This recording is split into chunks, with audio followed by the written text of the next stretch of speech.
Let's consider the ram raids, the lawlessness of so many Maori youth and even many older members of Maoridom who seem to have lost any decency that indicates right from wrong.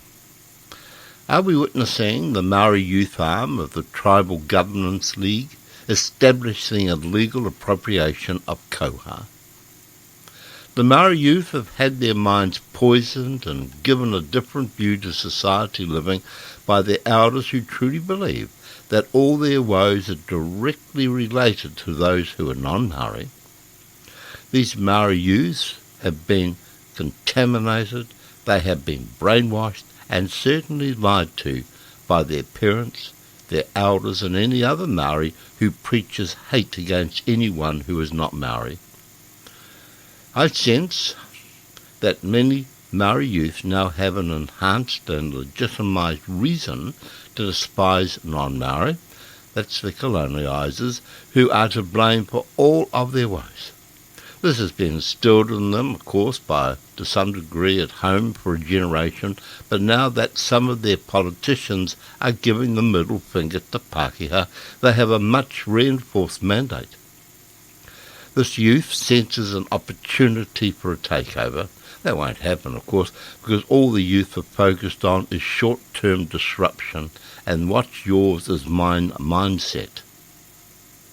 But there will be at least one generation of tremendous upheaval to come for this once peaceful nation. If only we had followed through on disbanding the Maori seats as suggested by far wiser heads at the introduction of MMP, and the Waitangi Tribunal claims should have had an end date for claims, then the tribunal dismantled, Maoris were given an inch, but of course, they're well known, give them an inch, and they're going to take miles and miles and miles. I believe we are witnessing the youth arm of the Tribal Governance League establishing the illegal appropriation of koha.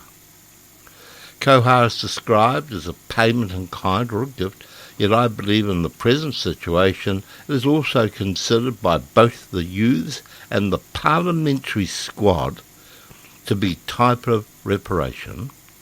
Koha necessitates a giver and a receiver, and I believe that some Maori perceive that European-centric goods and services to be a koha that they should be taking and certainly receiving.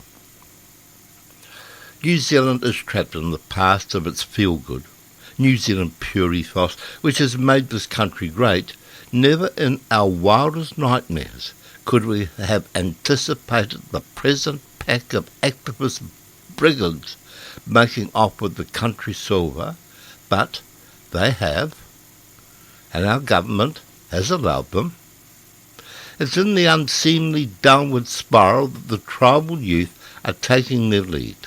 Luxton says he's got an idea of how to combat ram raiding and youth crime when he has absolutely no idea how to combat the adult crime being committed right before him every day in the house.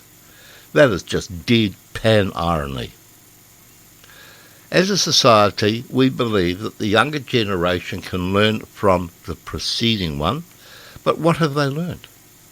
That it's okay not to go to school because of a virus, that it's okay to be forced to wear a mask for the whole school year, and most tellingly that the Auntie Nana and Uncle Willie think it's okay to steal the entire water system of a democratic country for tribal ends.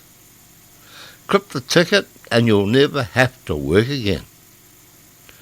Many impressionable young minds must think that if our eldest folk are doing it, then why should not we? It's not a crime. It's a fair and just koha for the wrongs committed on our Maori people. It's just reverse koha. And if you think that is too much of a stretch for young criminals to believe, then you haven't been paying attention to the political environment that's been brewing in front of our eyes and your eyes for many, many years. The Maori folk who most of us meet and work with will have to intervene and make it known that they are not going to become the cannon fodder for those despicable, those lying, those manipulative, asset-hungry, thieving assholes who have the belief and audacity that they, the Maori, and only those Maori, represent Maori.